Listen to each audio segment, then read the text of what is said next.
Trip. Thanks so much for joining the show today. Hey, Alex, thanks for having me. It's great to be here virtually with you. Yeah, absolutely. And to get started, can you tell the audience a little bit about your background and history in UX design? I actually came to design about 20 years ago, but I'd had a career prior to that. When I actually studied education for most of my undergraduate, I specialized in special education. I grew up with severe learning differences, whether dyslexia, dysgraphia, dyscalculia, and so obviously my interest was in there, but in specifically around using technology. So I taught for a while. I actually specialized in what was known as a master's in immersive mediated environments. So it was everything from how people behave in virtual environments like video games to the way the brain is wired to react to certain types of media stimuli. And from there, I had some lucky breaks along the way. It was early on before UX was really a thing. And I got in at some great companies like Adobe, Microsoft, Amazon, Audible, some startups. I know you worked on Alexa, and tell me how that blends with something else you know a lot about, which is like human cognition. And it's Mhm. interesting how ancient this is, our brains, and then how new these interactions and be it visual or auditory are. That's always been somewhat the secret sauce of my background is that I never actually intended to end up being a designer. I focused, I always wanted to make life better for people and Yeah. using technology to sort of augment and offset their differences. The only interface, I've said this a number of times before, is that the only interface you ever design for is the brain, like the Yeah. eyes, the ears, the touch, all of that sensory input actually has to be made sense of. It's the Mhm. difference that makes us different than animals. And there's a lot of theory around how that happens, how we learn things. And we develop a mental model or a schema of how something should work or how we expect. We use our past experience to anticipate how something new and novel might work. And Yeah. so that's been a big part of my work. And specifically when I was with Alexa, which wasn't for that long, but I had a lot of significant inputs. When you get in tech, people tend to think about things as inputs and outputs, and Yeah. they're a lot less interested in the context of how context changes the way that you perceive something. And one of the things that makes Alexa is really just a chatbot. Chatbots have been around for years and years and years. Right. It's a smarter chatbot, um, but it's the social modeling of the language that it uses. So mimicking that natural social dialogue is what makes it easy to use. That's where the sweet spot is for user experience, like how we experience, how we understand the world, how we process those inputs and outputs. That's the heart and soul of what user experience is about. It's different than UI or visual, and that's how more skills that people are going to have to master as we start getting IoT and voice and a bunch of augmented reality, virtual reality. It's about how our brain responds to those things, and the more we can understand that, the better the more intuitive what we'll design will be. So, Trip, you've worked on all these global products. How do different markets react to things like Alexa and Audible and new product releases across the globe? I think that comes back to some of the human centeredness of that we assume. So another bias that we have, a lot of this is cognitive bias, is that we don't really have a great sense of how other people experience the world. We just assume that Yeah. based on how we experience it, that's how everyone experiences it, which is what makes testing and data really important in what we do.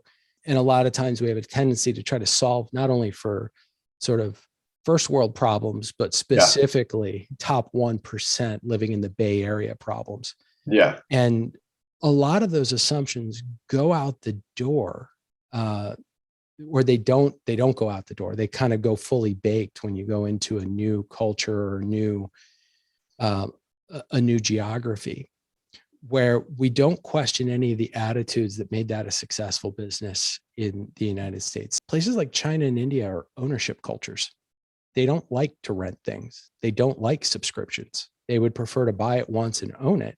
And so we saw this at Audible, and I'm sure they experience the same thing at Netflix, is getting people to subscribe to anything on a recurring basis at any price is really challenging, right? Our understand, pricing gets into play, even in terms of like metaphor for things like iconography.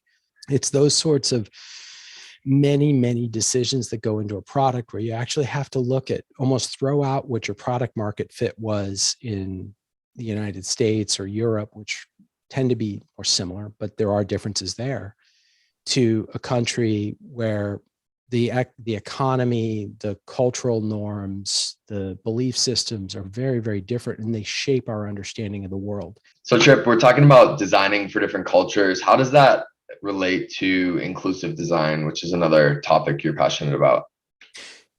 Inclusive design is really questioning a lot about what you believe you know and being open and curious about what could be, right? Or what do I not know? The unknown unknowns. And I think for many companies, the smart ones, it's their biggest opportunity to innovate and differentiate. So at its heart and soul, where most product design or product development starts with, well, what's our target market? And it's that 50, it's that plus or minus 20% slice at the median of an addressable market, and trying to sort that out.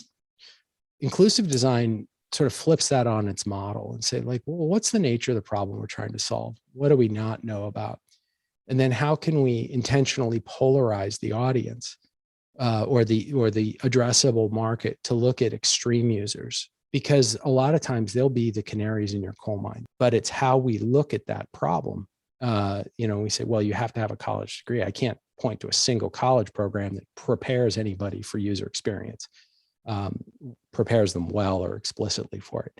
So I think it's really about your approach to problem solving and looking at what are the hidden opportunities, the unmet needs, the unexpressed needs that you could surface by being a little bit more curious and doing a little bit more research and sort of looking at how different people behave, and then being curious about why they behave in that way, whether it's through culture or personal limitations or what have you, that allows you to differentiate and innovate. And you see that the best companies have consistently done that.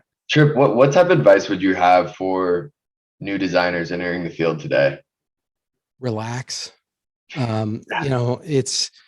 I think there's so much combination of like imposter syndrome and Dunning-Kruger effect. Yeah. And I think one of the things is that you just need to get comfortable with the suck, like the fact that like you're always going to feel like an imposter regardless of your stage of career.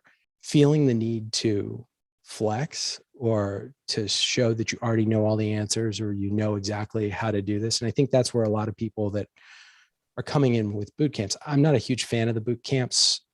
Mainly because I feel like they exploit people's dreams. Like people really want to break into this. They really want to work into this field.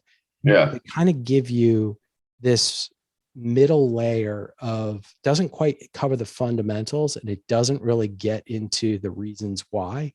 It's just, here's how you do it, as sort of a step-by-step guide to doing design. And it's not even like specifically interaction design or visual design or prototyping. You get a smattering. And I think like, if there's any advice that I've learned, it's the difference between knowledge and wisdom.